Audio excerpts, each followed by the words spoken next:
Welcome to Night Shift with Justin S. King. How to transform your life one night at a time. Tonight, I want to talk about something I've seen over and over, both with myself and with those I've worked with, and that is how grief affects your sleep. Not too long ago, I had a health scare related to a lack of sleep, and the initial root was largely connected to emotional pain. All within about a week, I became sick.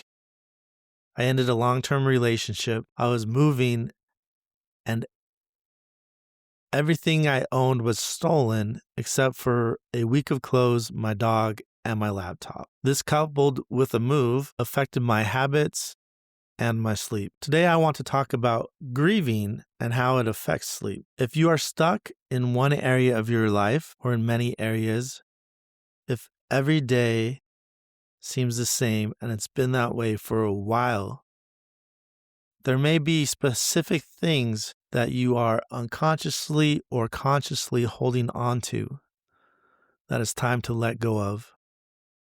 And to fully let go of them, you need to grieve those things. One thing may be you need to grieve a relationship, whether that is romantic or platonic, a family member. Grief doesn't end when a person leaves. It ends when that emotion moves through us. And it can take time, especially if we resist letting go. One study says it can take up to 8 years to fully grieve someone. The second thing you may need to grieve is a period of time, a season, or a chapter in your life, something that has been closed and you need to move on from. Are you holding on to the past? A version of your life, a routine, a habit, a lost dream, a group of friends, things like high school or a team that you were a part of. Maybe if you played in a band. There's many things that it may be time to love in order to move on to the next part of your life. And the third thing you may need to grieve is a version of yourself. This could be an identity, a habit, or even anonymity. If you're being called into something greater and you're being asked to step out of the shadows, you may need to grieve that version of you that was comfortable behind the scenes, being small. So tonight, I want you to think about these 3 things and see if there is something you feel you need to grieve. A person, a period of time, or an identity you had for yourself. They say that sleep is often compared to a small death. Every night we let go and we are reborn in the morning. Sleep is the body's natural grief processor. And our sleep often suffers when we need to grieve something and we are resisting. I'm going to mention a book and a few exercises that have helped me. And I like doing these in the evening because of the dark and the contrast. The book I highly recommend, and I recommend getting the audiobook, is called Love Yourself as If Your Life Depends on It by Kamal Ravikant. And when I read this book, I created a short summary and checklist of exercises in the book that help you to process grief. I've never shared that with anyone, but it was helpful for me to go through. So if you'd like a copy of that, you can send me a message through my website at justinSking.com. And here's an exercise you can try tonight or on a quiet night. First, pick the thing you want to grieve.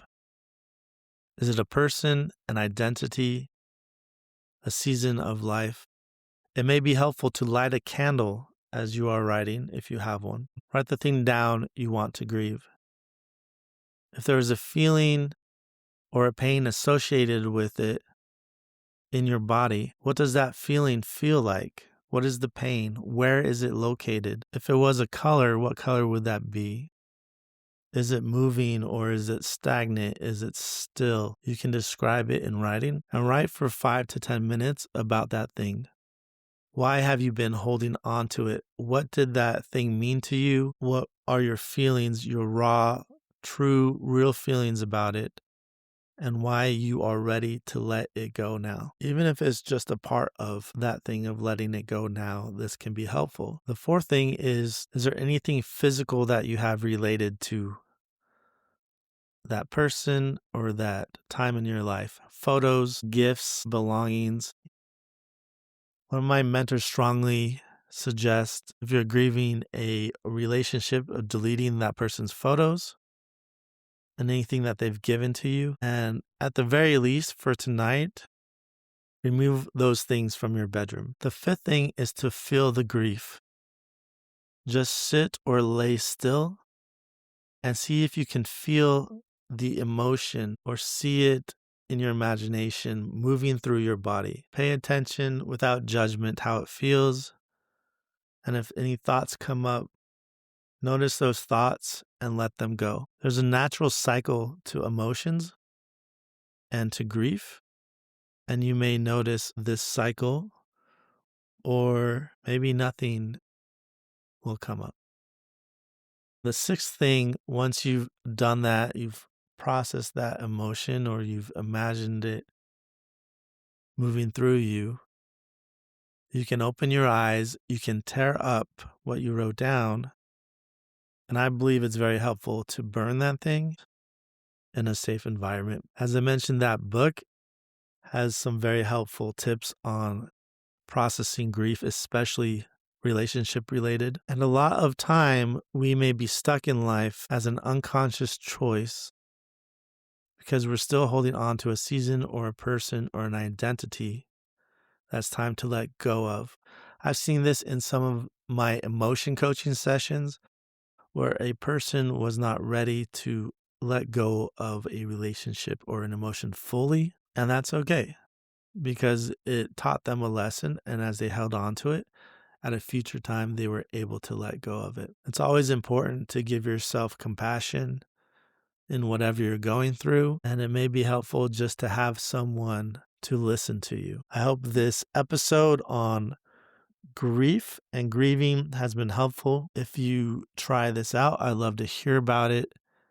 Feel free to reach out to me through my website, JustinSKing.com. My name is Justin S. King, and I help entrepreneurs find peace tonight, tomorrow, and for the rest of their lives through sleep optimization, emotion regulation, and discovering their purpose.